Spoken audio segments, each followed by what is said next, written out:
मैं model of conduct जब चुनाव हुआ, लागू हुआ, उस समय मैंने देखा कि कुछ लोगों पर मेहरबान रही सरकार और कमीशन भी।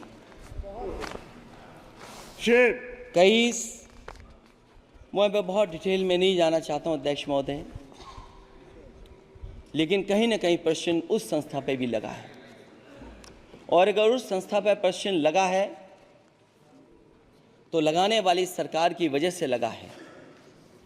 इसलिए अगर निष्पक्ष होगी वो संस्था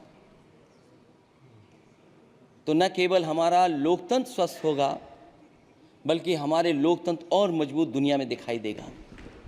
अध्यक्ष महोदय, ईवीएम पे मुझे कल भी भरोसा नहीं था, आज भी नहीं भरोसा। मैं 80 के 80 सीट जीत जाऊं तब भी नहीं भरोसा। और मैंने अपने चुनाव में कहा था अध्यक्ष महोदय कि ईवीएम से जीत करके ईवीएम हटाने का काम करेंगे। न ईवीएम का मुद्दा मरा है, न जाएगा खत्म। जब तक ईवीएम नहीं हटेगी हम समाजवादी लोग उस बात पर अड़ग रहेंगे। उत्तर प्रदेश अध्यक्ष महोदय वो प्रदेश है जिसने सरकार बीजेपी की बनवाई, एक बार नहीं 2 बार बनवाई, और उसी उत्तर प्रदेश के साथ कितना बड़ा भेदभाव, उत्तर प्रदेश के साथ बड़ा भेदभाव। मुझे याद है वो दिन जब प्रधानमंत्री जी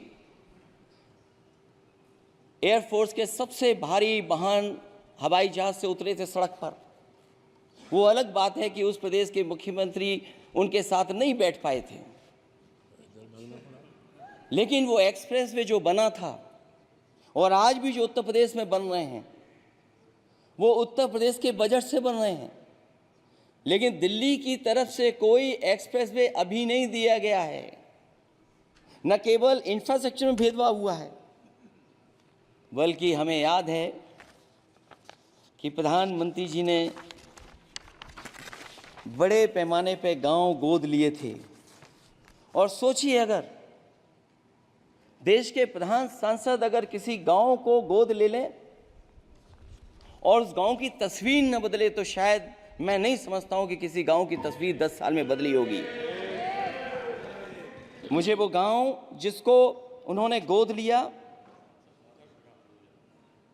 जो प्रधानमंत्री जी की आदर्श योजना थी उसके तहत जो गोद लिया गया था गांव, वो 5 वर्ष पहले खूब शोर हुआ था कि बनारस शहर की तरह डोमरी में चमचमाने लगेगा एक गांव। हकीकत में कुछ नहीं हुआ। उसकी दुर्दशा वैसी की वैसी है, जैसे था गांव वैसे ही का वैसा है।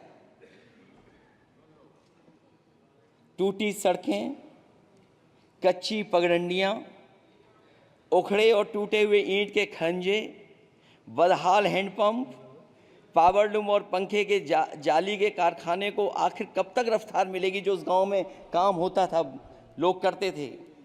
खाली पड़े रसोई गैस के सिलेंडर, अंधाधुंध बिजली कटौती के बीच इस गांव के लोगों को हर सुबह मजदूरी की कभी ना खत्म होने वाली तलाश आखिर कब पूरी होगी। तो सोचिए, एक गांव की तस्वीर ये है। जो गांव कभी गोद लिया गया था उस गांव की भी तस्वीर नहीं सुधर पाई है।